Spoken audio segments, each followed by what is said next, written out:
주식 투자 심플하게 충분하게 스텝스. 안녕하세요, 스텝스 한사입니다. 오늘은 저희 회사에서 미국 종목을 자세하게 분석하는 강재구 연구원을 여기 같이 모시고 저희가 지난달부터 발간한 모델 포트폴리오라는 게 있는데 요거에 대해서 좀 자세히 얘기를 나눠볼까 합니다. 미국에는 정말 수많은 종목이 상장이 되어 있습니다. 근데 이제 우리 뭐 국내에서 하는 것처럼 전부 다 기업 분석을 할 수는 없거든요. 애널리스트 숫자도 적고 뭐 이렇기 때문에 저희가 이제 이걸 시청하시는 분들이나 저희 고객분들에게 모든 종목을 다 보라고 얘기하는 건 되게 무책임하기 때문에 강재구 연구원이 생각하는 이번 달에 보면 좋을 종목이 과연 어느 것일까, 이런 차원에서 저희가 이거를 말씀드리려고 합니다. 이 종목을 알게 되면 최소한 이 종목 이름이라도 한번 쳐보고 뭐 차트도 보고 분석할 수 있는 기회가 되기 때문에 매달 이걸 저희가 낼 생각이고요. 저희 모델 포트폴리오는 좀 장기적으로 자산 배분까지 고려된 핵심 포트폴리오가 있고요. 그리고 이번 달에 뭐 한 단기간에 좀 수익을 많이 낼 수 있을 것 같은 위성 포트폴리오로 구성이 됩니다. 그래서 요거에 대한 자세한 얘기를 해줄 강재구 연구원 모셨습니다. 인사해 주시죠. 네, 안녕하십니까, 강재구 연구원입니다. 네, 되게 좋은 일을 이제 지난달부터 하고 있고 지금 2달째 하고 있는데 이 모델 포트폴리오를 만들어서 발간한 이유 제가 간단히 얘기하긴 했지만 먼저 좀 얘기를 해주시죠. 예. 모델 포트폴리오를 일단 구성한 이유는 이제 다양한 자산군의 다양한 전략을 통해서 변동성은 최대한 줄이면서 내 계좌의 수익률을 최대한으로 만들기 위함입니다. 일단 자산 배분을 하는 이제 두 가지 가정이 있습니다. 하나는 미래의 가치가 현재 가치보다 높고, 그리고 그 미래의 높은 가치를 위해서 현재의 가치 투자는 말 그대로 기회비용이다 라는 부분이 하나 있고, 그리고 자산의 이제 미래의 가격은 그리고 경제 상황을 반영하고 있다. 이 두 가지 가정을 합니다. 따라서 우리 고객님들도 그렇고 우리 구독자 여러분들은 투자한 가치보다 더 높은 가치를 얻기 위해서 경제 상황과 그리고 다양한 전략을 통해서 더 높은 안정적인 수익률을 목적으로 하는 것을 고민을 좀 해보실 필요가 있다. 그런 차원에서 만든 자료입니다. 그렇군요. 그러니까 모델 포트폴리오를 가지고 있으면 물론 개별 종목을 우리가 다 알면 너무너무 좋은데 그럴 수가 없고, 그러려면 뭐 전업 이렇게 해야 되니까 강재구 연구원 입장에서, 저희 팀 입장에서 봤을 때 요번 달에 이런 종목 하에서 주식을 보면 어떨까, 그리고 자산 배분을 했을 때 상대적으로 경제 상황이나 뭐 이런 것들에 비해서 좀 나은 수익률을 기록하면 어떨까, 이런 차원에서 만들었다는 이야기고요. 그러면 이제 만든 이유는 저희가 알았고 어떻게 만들었는지가 중요하잖아요. 예. 어떻게 했는지 얘기 좀 해주시죠. 저는 이 포트폴리오를 만들기 위해서 리스크 페리티라는 전략과 그리고 핵심 위성 전략을 활용해서 만들었습니다. 리스크 페리티, 그다음에 핵심 위성 전략, 되게 듣기에 어렵고 저도 막 생소한데 특히 이 리스크 페리티 전략은 영어잖아요. 예. 많이 생소한데 좀 설명을 좀 부탁을 드리겠습니다. 말 그대로 리스크의 균형을 맞춘다는 전략인 건데 유명한 투자자죠. 이제 브리지워터스의 이제 레이 달리오가 처음 고안한 전략입니다. 네. 우리한테는 이제 올웨더 전략으로도 좀 많이 알려져 있을 거예요. 말 이름 그대로 어떠한 상황에서 어떠한 계절에서든 견고한 수익을 낼 수 있는 그런 자산 배분으로, 대표적인 정적 자산 배분으로 이제 알려져 있습니다. 참고로 이제 정적 자산 배분이라는 거는 자산 배분을 뭐 다이나믹하게 하지 않고 쉽게 말해 스태틱인데 좀 덜 자주 바꾸는 자산 배분의 개념이라고 그냥 그렇게 편하게 이해하시면 됩니다. 네. 원래는 이제 이 레이 달리오가 자신의 이제 집에 있는 재산을 관리하기 위해서 만든 전략이라고 하는데 2000년도 초반부터는 이 다양한 펀드 매니저들한테 채택되면서 우수한 성과들이 확인되고 있고 그리고 많이 적용되고 있는 전략 중 하나입니다. 기존에 이제 자산 배분하면은 우리가 주식을 얼마나 가져갈까 이렇게 자산 비중 배분에 이제 좀 집중을 했다고 하면은 이 리스크 페리티 전략은 어떻게 변동성을 좀 최소한으로 가져가고 안정적으로 가져갈 거에 집중을 하고 있습니다. 그렇게 되면 이제 특정 자산, 예를 들어서 뭐 변동성이 큰 주식 같은 거에 내 전체 자산이 휘둘리는 그런 것을 막을 수 있고 장기적으로 우수한 수익률을 안정적으로 가져갈 수 있는 장점이 있습니다. 네, 리스크 말 그대로 리스크 페리티잖아요. 그러니까 페리티는 동일하다는 뜻입니다. 그러니까 예를 들어 지난 뭐 2년, 3년 동안의 변동성이 주식은 뭐 예를 들어 100이었고 채권은 1이었다. 뭐 이런 일은 없습니다. 많은 이렇게 되면은 비중은 채권이 100배가 되고 주식이 1%가 되면 비중 변동성이 똑같아지잖아요. 그러면은 예를 들어 채권은 많이 왔다 갔다 해도 덜 움직이니까 많이 가져가도 되고 주식은 많이 움직이게 덜, 이런 개념인 거거든요. 그래서 연구원님은 과거 얼마치를 가지고 이 리스크페리티 쓰시죠? 저는 40개월을 잡았는데 뭐 그 이유는 이제 미국에, 그러니까 저는 미국 주식을 하다 보니까 미국에 있는 순환주기, 우리 흔히 얘기하는 이제 재고 순환주기라고 하죠. 재고 순환주기가 40개월을 대략적으로 잡게 됩니다. 그래서 이 40개월을 기준으로 해서 이제 변동성을 계산하게 됩니다. 40개월 변동성을 계산한 다음에 변동성이 다를 거잖아요. 그 다른 변동성이 일치가 되게 하는 각각의 자산의 비율을 정해서 매달 알려드린다 이런 뜻입니다. 다음 넘어가 보면요. 핵심 위성 전략을 썼다라고 하시는데 이게 무엇이고 왜 썼는지를 좀 얘기해 주시면 좋겠습니다. 핵심 위성 전략은 생각보다 좀 들어보신 분도 많으실 거라 생각합니다. 가장 대표적인 이제 투자 전략 중 하나인데 포트폴리오의 중심을 잡아주는 핵심 포트폴리오와 그리고 초과 수익을 만들어주는 위성 포트폴리오 구성을 합니다. 목표 수익률의 방향을 안정적으로 따라가면서 위성 포트폴리오를 통해 초과 수익을 노리는 그런 전략입니다. 이 핵심 포트폴리오라고 하는 것에는 자산 배분의 개념도 들어가잖아요. 핵심 포트폴리오의 주식 포트폴리오를 제외하고 나머지는 어떤 자산이 들어가는지 좀 얘기해 주시죠. 예.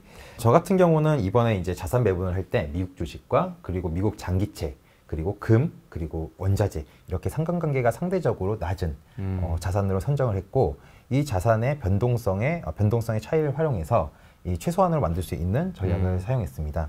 그리고 장기채를 사용한 이유 중 하나는 여기서 이제 리스크 페리티 전략의 약간 취약성일 수도 있는데 변동성에 집중을 하다 보니까 변동성이 낮은 자산에 조금 더 비중을 많이 가져가는 문제가 생깁니다. 그래서 이제 단기채라든지 뭐 달러라든지 중기채처럼 상대적으로 변동성이 낮은 자산에 너무 큰 비중을 가져가게 되기 때문에 상대적으로 변동성이 큰 장기채를 사용했습니다. 네, 그러니까 결국은 현금, 주식, 원자재 뭐 이렇게 가져가는데 이걸 현금을 넣게 되면 현금 변동성이 거의 제로에 가깝잖아요. 근데 뭐 아주 간단한 수학을 얘기하면 뭐 극한인 건데 변동성이 너무 작으면 비중이 무한대로 갈 거잖아요. 변동성이 0이라고 하면은 그러니까 그런 부분을 막기 위해서 상대적으로 우리가 안전자산이라고 생각할 수 있는 부분을 변동성이 있는 애를 넣어가지고 오래들 했다라는 얘기고요.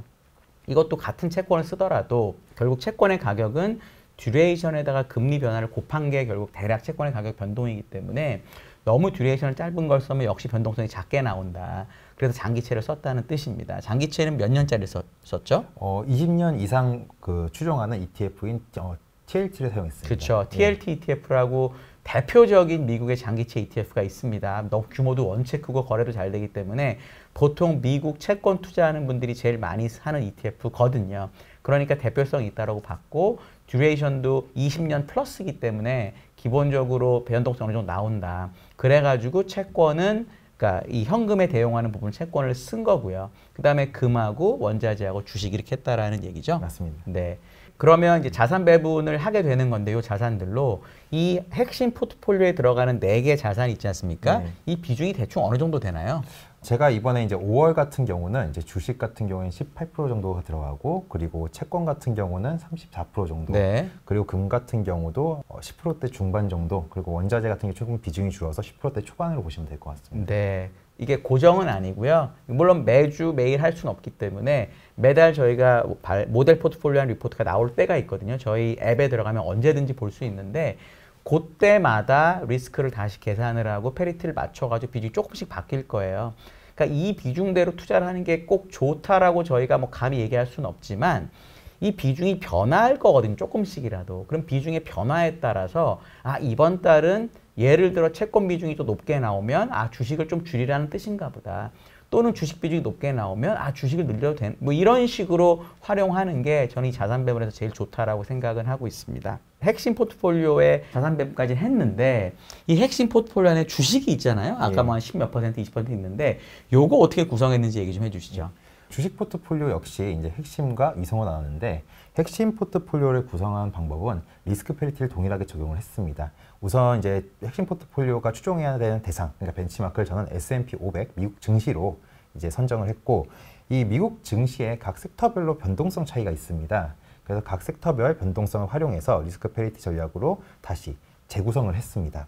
재구성한 다음에 해당 주식은 이제 S&P 500을 추종하되 최소한으로 가져가기 위해서 22개로 선정을 했는데 S&P 500이 이제 시가총액 가중지수라는 점을 감안해서 섹터 비중 자체는 다르더라도 종목 수의 비중을 맞춰서 선정을 하게 되었습니다. 이게 어떤 의미이냐면 우리가 자산 배분을 하는 과정에서 자산 배분도 각각의 자산의 변동성이 다르기 때문에 얘네들의 변동성을 일치시키는 비율로 가져갔다는 뜻이잖아요. 근데 역시 미국의 S&P 500 같은 경우에는 총 11개의 긱스 1단계 섹터들이, 업종들이 있습니다. 이것들의 변동성이 40개월 아까 이게 다 다를 거잖아요. 이 변동성을 맞추는 방법으로 각각의 업종의 비중을 정하고 여기까지는 똑같은데 종목 얘기를 왜 한 거냐면 22개 종목인데 종목 수는 근데 비중이 예를 들어 뭐 다 다르게 나왔을 거잖아요. 근데 S&P 500이 시가총액 가중 방법으로 결정이 되기 때문에 이 최소한 22개 종목의 배분, 종목수의 배분이라고 할 수 있잖아요. 이가를 시가총액 비중대로 맞췄다라는 뜻입니다. 그러니까 22개 중에 지금 S&P 500 중에 비중이 큰 업종은 종목수가 많은 거고 비중이 적은 애들은 종목수가 작게 되는 거겠죠. 그래서 그런 방법으로 22개 종목을 핵심에 정했다라는 뜻입니다. 그 핵심 포트폴리오 같은 경우에는 이렇게 22개를 정했는데 그럼 이 22개 종목은 예를 들어서 우리 시청자분들이나 고객분들이 보고 예를 들어 22개 너무 많잖아요. 왜냐하면 이게 뭐 돈을 뭐 아주 크게 운용하는 분들이면 모르겠지만 보통은 그렇게 많이 가져갈 수 없으니까 그러면 핵심 포트폴리오를 내가 따라갈 뿐이라면 이거를 따라가는 게 나을까요? 아니면 그냥 S&P 500 ETF를 사는 게 나을까요? 그건 어떤 게 낫다고 보세요? 돈의 규모나 이런 게 있겠지만 아니면 뭐 22개 중에 뭐 어떻게 종목수를 가져가는 게 좋을지. 저는 만약에 하실 수 있다고 하면은 백테스팅을 한 결과로는 사실 이렇게 분배를 한, 그러니까 새로 제가 만든 그 핵심 포트폴리오가 좀 수익성이라든지 변동성도 낮고 높은 수익성을 가져가고 그리고 뭐 샤프 비율 이런 지수들, 그러니까 평가 지표들이 굉장히 좋았었습니다. 그런데 말씀하신 것처럼 그런 게 조금 어렵다라고 생각을 하시면은 사실은 S&P 500을 핵심으로 그냥 가져가셔도 괜찮을 것 같습니다. 아니면 22개 종목이잖아요. 업종 11개니까 뭐 평균 2개인데 이 중에 뭐 하나씩만 넣어서 이렇게 하는 방법은 추천하시나요? 아니면 그건 아니라고 보나요? 그렇게 되면 이제 포트폴리오의 의미가 많이 퇴색되기 때문에 저는 그것보다는 만약에 진짜 본격적으로 하실 거다, 본격적으로 운영하시고 혹은 뭐 좀 더 장기적인 자산 수익을 좀 원하신다라고 하면 이 포트폴리오 한번 적용해 보시는 것도 좀 권장을 드립니다. 그러니까 22개를 웬만하면 한번 따라서 해보자. 그러니까 이 종목의 비중도 다 있을 텐데 그 비중까지 맞추는 게 좋아요? 아니면 종목을 하나씩 뭐 이렇게 동일 가중으로 할까요? 어떻게? 왜냐하면 종목마다 이게 다 가격이 다르니까 다우존스 지수 방법으로 하나씩 사면 되는 거 이렇게 돼 있잖아요. 그건 뭐가 나을 것 같아요? 그러니까 사실 포트폴리오의 묘미는 이 비중이라고 저는 생각하기 때문에 비중도 맞춰주실 수 있으면 맞춰주시는 게 가장 좋을 것 같습니다. 알겠습니다. 자금이 조금 있어가지고 내가 비중을 예를 들어 뭐 한 종목도 못 살 수가 있잖아요. 자금이 적으면 그러면 이제 그냥 S&P 500 ETF를 사는 게 좋다라는 얘기고 종목을 줄이지 말고 내가 어느 정도 규모가 돼가지고 이 정도면은 최소한 한 종목씩은 넣어서 비중 맞출 수 있는 분들이라면 22개를 다 갖고 하는 게 좋겠다라고 이야기를 하고 있습니다.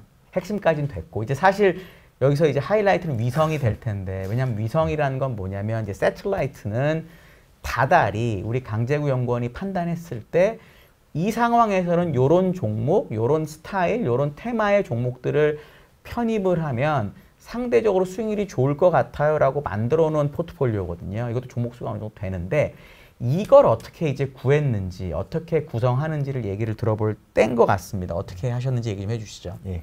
우선 위성 포트폴리오는 우리가 초과 수익을 노려야 된다는 게 첫 번째고 그래서 상대적 변동성이 좀 높은 산업 그리고 성장성이 있는 산업에 좀 더 집중을 했습니다. 그리고 두 번째는 이제 장기 우상향할 수 있는 산업이라는 전제를 뒀는데 이 이유는 우리가 물론 트레이딩을 굉장히 잘 하시는 분도 계실 거예요. 근데 사실 꼭지에서 물리는 경우도 생기거든요.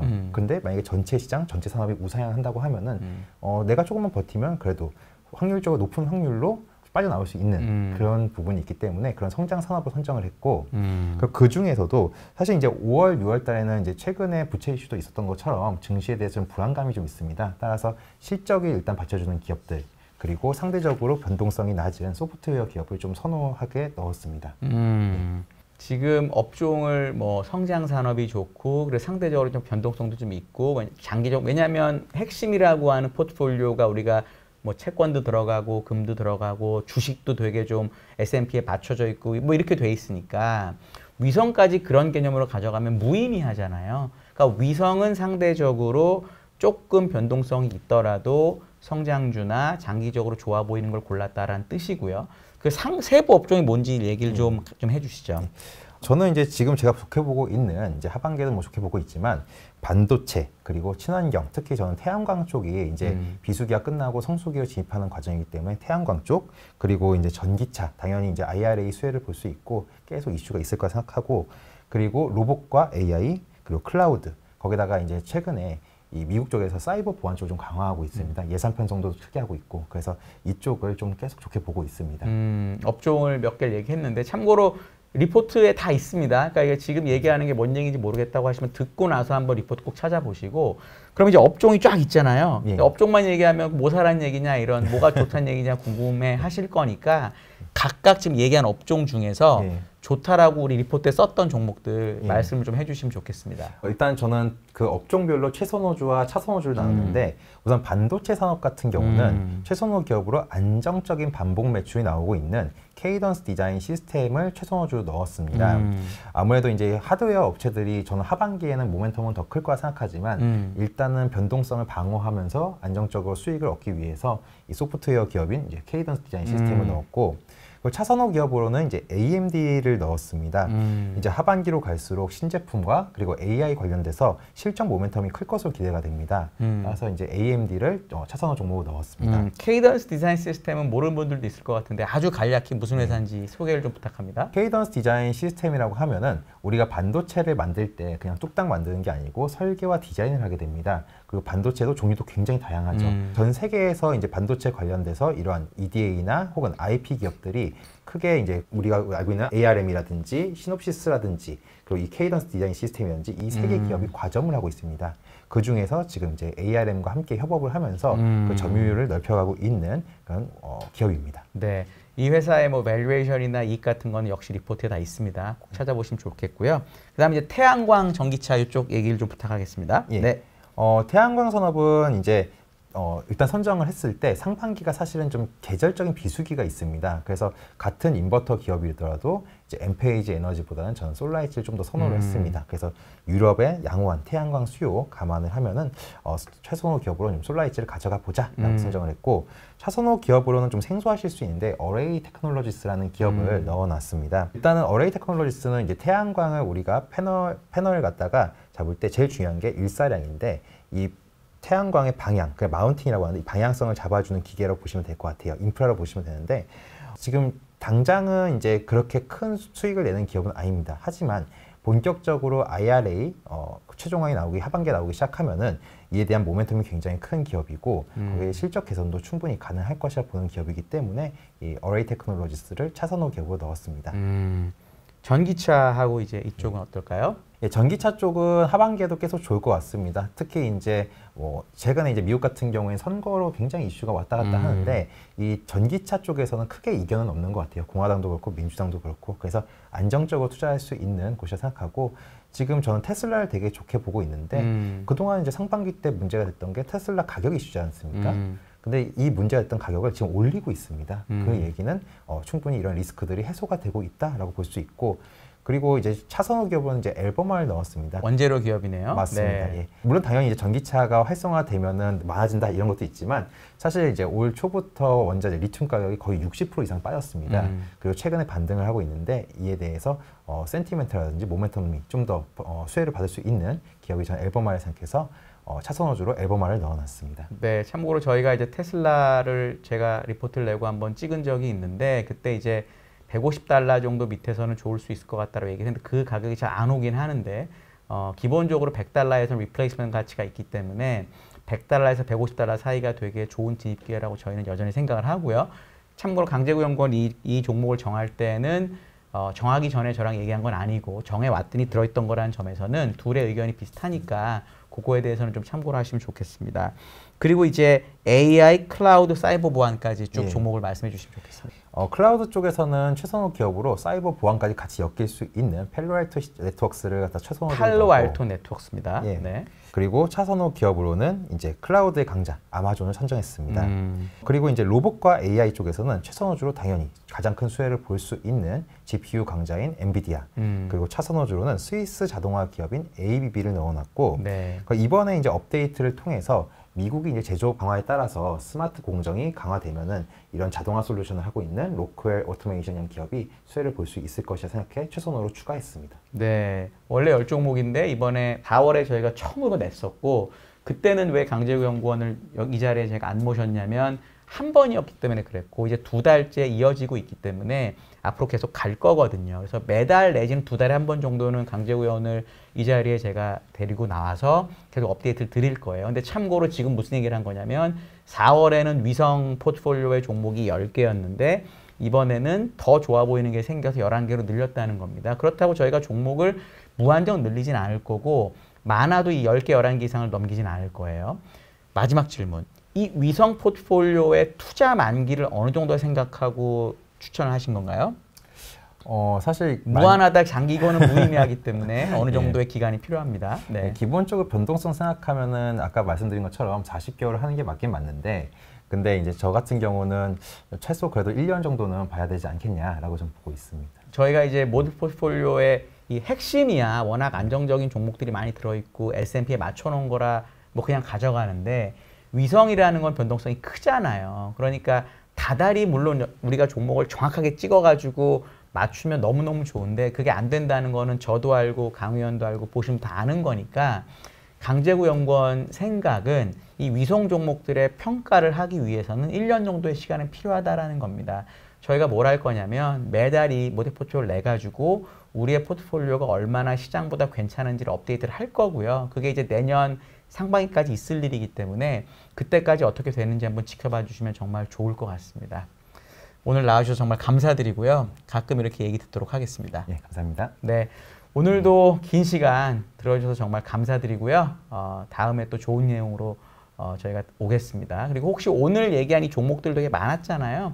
종목별로 질문이 있거나 또는 뭔가 좀 이상한 부분이 있으면 꼭 댓글 달아주시면 제가 답변을 드리든지 우리 강연구원 답변 꼭 드리도록 하겠습니다. 감사합니다. 감사합니다.